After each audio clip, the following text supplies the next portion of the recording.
Okay, so we are back in the greenhouse. It's been rather a long time, longer than I anticipated or planned, but we're here now. Let's have a look around. I'm going to do a slightly different idea to anything I've done before. It's a simple idea. I'm hoping it's going to catch on, but anyway, we all like to look at other people's plants, greenhouses, grow spaces, and we all like to see plants that we haven't grown before and that we take a fancy to and might want to grow in our own environment. So if you know what my environment is, you too probably can grow these plants. So I'm literally going to take a photograph of a corner, a section of the greenhouse. It's been so long since you've been in here, and I have to say I've not really bought anything new, but there might be some things that you've not seen before. I might have done. It has been a long time, hasn't it? It has been about 10, 11 months, something like that. But I can't recall. Anyway, the section of the greenhouse that I'm going to talk about, I'm just literally going to go through the plants on there.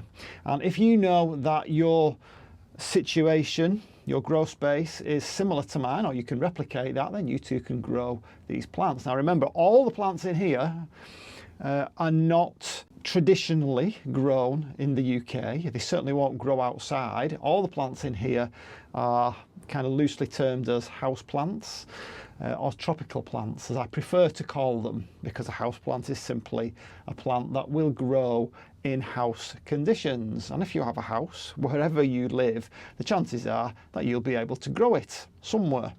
So I'm going to turn you around to the section of the greenhouse that should be on my thumbnail, and that's the plants that we're going to discuss. So let's get started.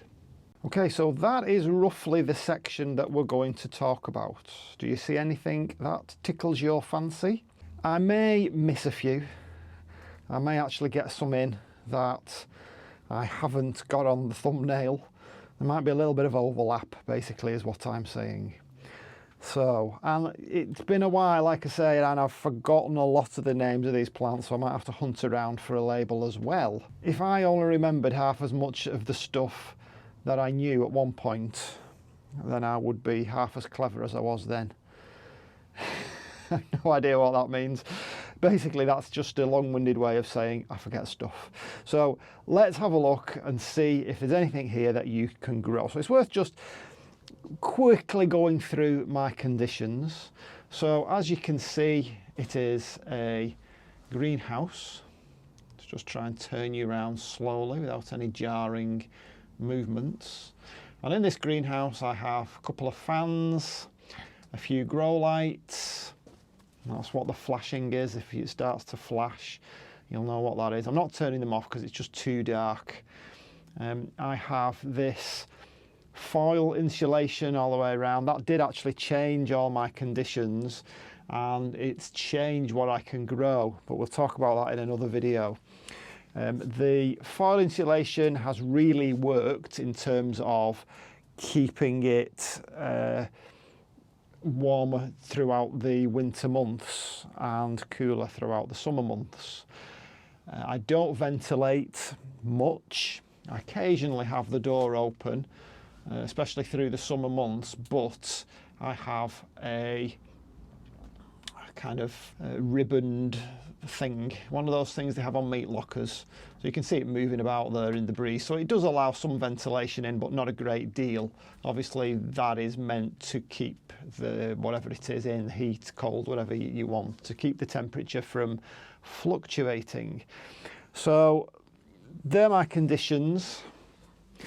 In terms of temperatures, well, summer, the hottest it gets, oh, there's a really nice scent in here. I'm not sure where that's coming from. Could be a cattleya. There's a cattleya up there. I don't think that one smelled. Let me just have a quick sniff. Yep, that's the one. It's not smelled for a while. It's been open for a while, but it didn't smell, certainly for the first week or so. But I can really smell it now. So anyway, yeah, temperatures don't go below 12 degrees. I keep it like that even in winter. I think this last winter I actually let it go significantly more than that. I let it go down to about 5, just because I wasn't making videos, I wasn't spending a lot of time in here. and you know, life gets in the way. It's a hobby, it's not a living. So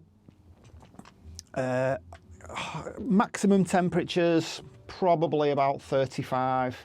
It does a really good job. I have shading on the outside, like 95% shade cloth, but this foil insulation does a really good job of keeping it shaded. You can see I only have it to that point. I will put it a little bit higher at some point, which I've been promising to do for a couple of years, but it's a big job, especially with all the plants in. So again, not got around to doing it, too busy working. So anyway, that's my conditions. Humid most of the time. It's very rare that it gets dry in here, so it is a high humidity. The grow lights, I've only got 3 at the moment. A few of them are broken on me. That's affected what I've been able to grow. Again, I need more grow lights to really brighten the place up, because it does keep the light, you know, really reduced, especially from outside, because I've got this foil on it. Okay, so let's get into what I said. So what we can see here, we'll start off over on the left here.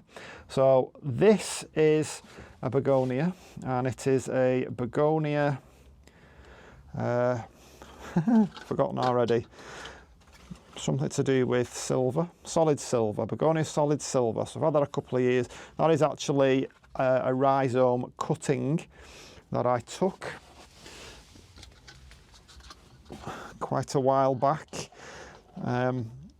Takes really easy from cuttings, great big dinner plate leaves.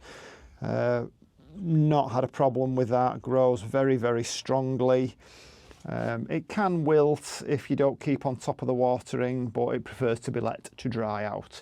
Behind that, and you can just see one of the blooms here, and this is about to come into bloom again. If you are in the US, then it is a geranium, but if you are correct and anywhere else, it is a pelargonium. It's in a tiny little pot. Let me just show you, and it's been in that pot for 2 or 3 years now.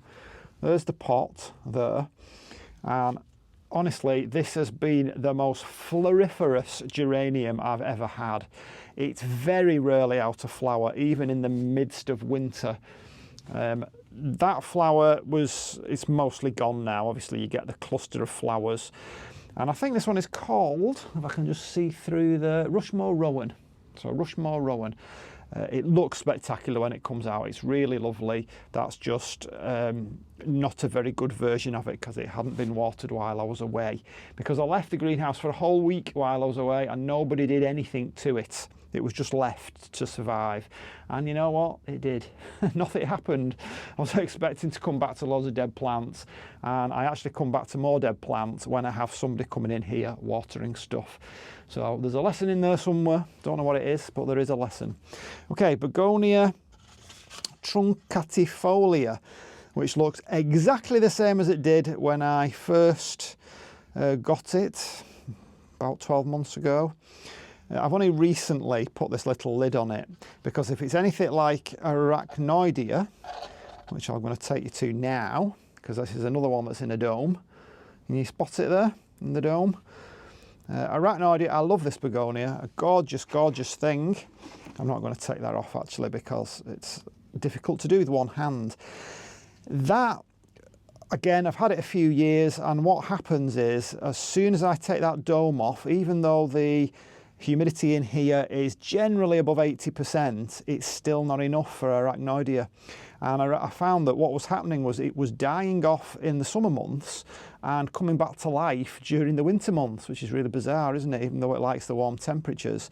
The only thing I could think of was the humidity. And I've said before in the past that many people overdo or overplay the humidity thing.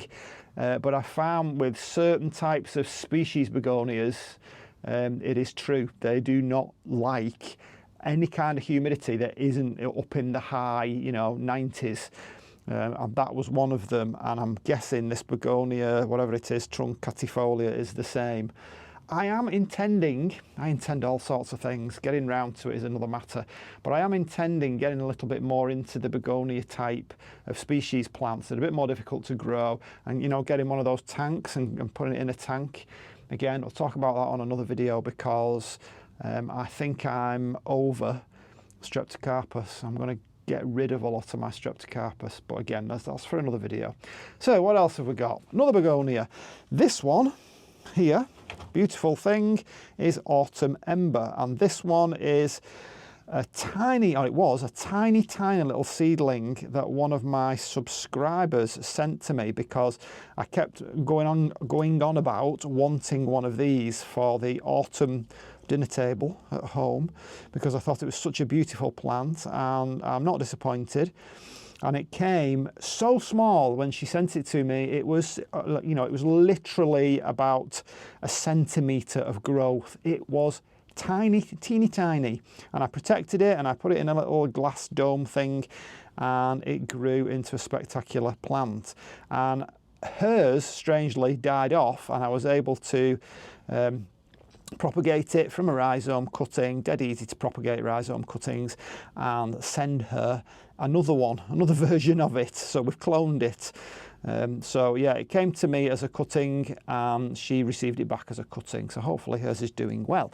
Below that we have in the Gesneriad family, so this is a Caleria, and this is, I can't remember which one, because I've got a number of Caleria now. I don't know if I can find Yellow Beauty, seems to ring a bell. I think my phone's about to overheat. Yeah, Yellow Beauty. That needs a water. I normally stake these, but this time I haven't. I've just let it kind of trail all over the place. So you can just about see it over there. Next to this one is Begonia Black Fang, another rhizome cutting. I've got lots of rhizome cuttings because they're so easy to do.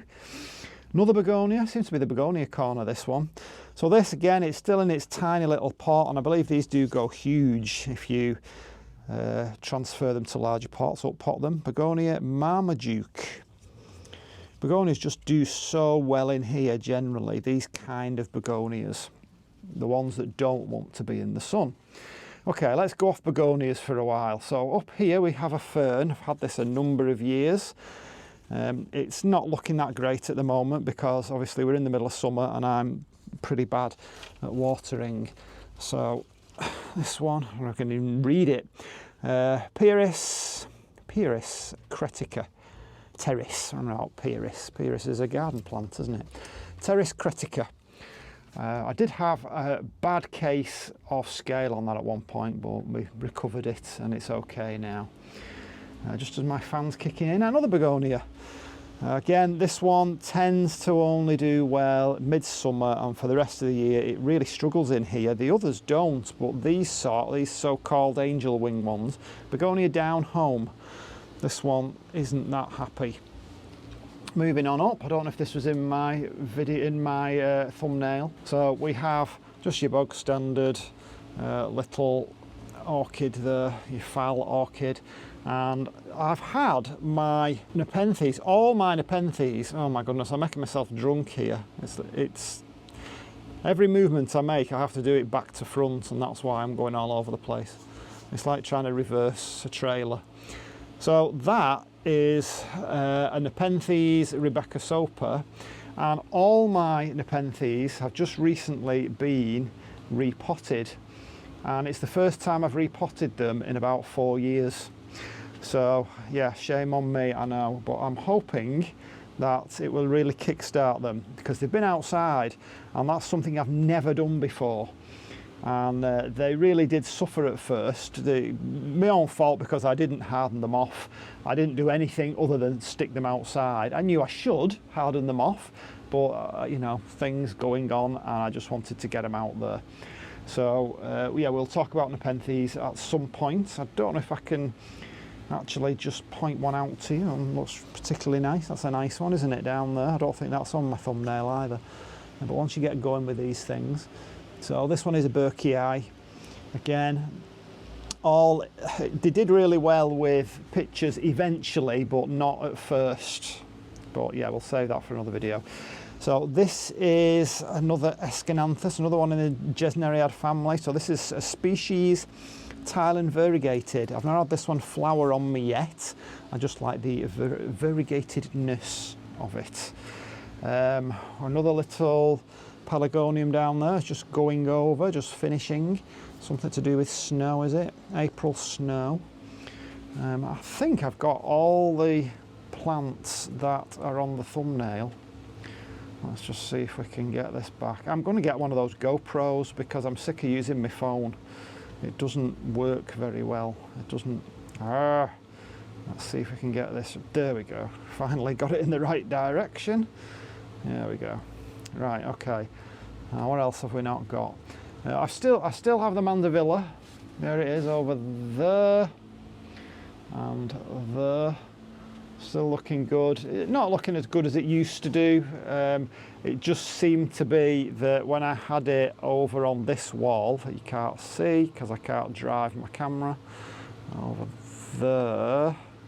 there we go. I had it all over here, and that just seemed to be a really good position for it. It's not as good just on this back wall here. It doesn't seem to be coping as well over there.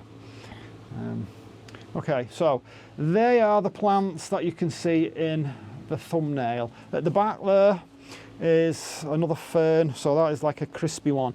It's a phlebodium, and I can't remember what it's called, like crinkly something or other. Let's reach in and get the label. Phlebodium aureum divana. I mean, they're so tough, those. It doesn't seem to matter what I do to it, whether I water it on time, whether I leave it for ages, whether I overwater it. It just keeps growing and grows very strongly and loves its position. Okay, so it's 15 minutes we're coming up to. That's longer than I anticipated. So I want to hear from you. It's been a very brief look at a few plants. Tell me what you think of the format. Is that something you're interested in, where I will just point at an area and tell you about the plants that's there? I would like to know whether that's something it's worth me doing. Obviously, I've not got a never-ending supply of plants, so it is limited. And then we'll see what else kind of crops up from the new growth season. Because as it comes through to autumn and I slow down on my day job, then I will be hopefully getting a bit more into it here. So just as a very, very brief look, I just want to show you what else we've got going on without talking about any plant in particular. I'm just going to kind of show you a few things. Try not to show you my legs.